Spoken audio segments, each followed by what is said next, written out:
If your aim in Call of Duty Mobile feels inconsistent, trust me, it's probably not because your aim is trash. A lot of players are using settings that literally make aiming harder without even realizing it. So in this video, I will show you how to improve your aim in Call of Duty Mobile. And after watching this video, don't forget to like, subscribe for more videos like this. Let's get into it. The first thing we're going to be talking about is FOV settings, because this changes how the entire game feels. Now, what is the meaning of FOV? FOV means field of view. Basically, it controls how much of the screen you can see while playing. Now, high FOV lets you see more around your screen. This is really good for aggressive players because movement feels faster and you have better awareness.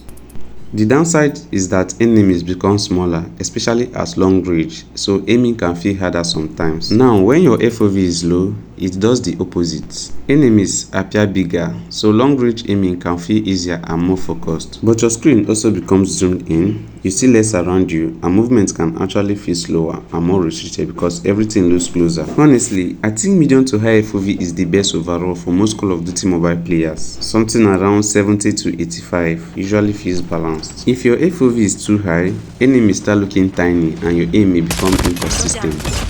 And if it's too low, the game can start feeling cramped and slower. Now let's talk about FPP FOV, first person perspective FOV. Your first person FOV changes how much of the map you can see, but FPP FOV mainly changes how weapon and hands look on your screen. Alright, let me give you an example.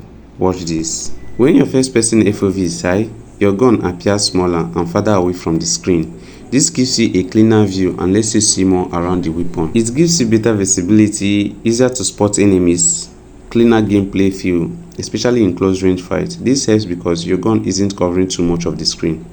Now, when it's too low, your weapons looks bigger and closer. Some players like this because the gun looks more detailed and immersive. But personally, I think higher FPP FOV is way better for competitive gameplay. Now, one important thing you should know is that FPP FOV does not directly improve your aim.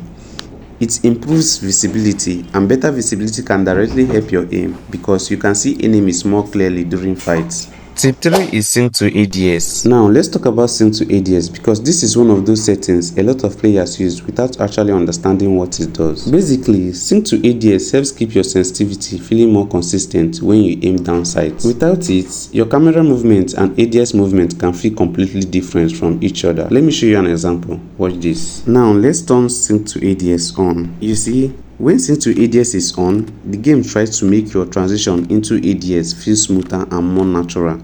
Your aim movements stay more consistent between hipfire and ADS. It doesn't suddenly feel too zoomed in or completely different from your normal camera movements. This is especially useful during fast gunfights because your brain isn't constantly adjusting to completely different sensitivity feelings. Now let's turn off sync to ADS. When sync to ADS is turned off, your screen zooms in more when you aim. That means you see less around of your surroundings and it can feel a bit more tight when tracking enemies because everything becomes much closer. When sync to ADS is turned off, your ADS sensitivity becomes more separate from your normal camera sensitivity. This gives more freedom to customize every sensitivity individually. Some experienced players like this because they want very specific control over how fast their ADS moves. So personally, I recommend turning sync to ADS on, especially if you want smoother tracking and more consistent aim during fights. Now, turning sync to ADS on will not magically give you pro aim overnight, but it can make your aiming feel smoother and more predictable. Another tip is sensitivity. Sensitivity is probably the most important part of aiming. If your sensitivity is too high, your aim becomes more shaky and hard to control. And if it's too low, turning around and reacting becomes slow. And please, don't just copy pro player sensitivity. Your device, screen size, finger movement, and playstyle are completely different. Try to build your own sensitivity. Good sensitivity should feel controllable. You should be able to track enemies smoothly, flick without over flicking, and control recoil properly. Another tip is crosshair placement. I talked about crosshair placement in my previous video. Now, this is one of the biggest difference between average players and strong players. A lot of players run around aiming at the floor. Good players keep their crosshair where enemies are most likely to appear.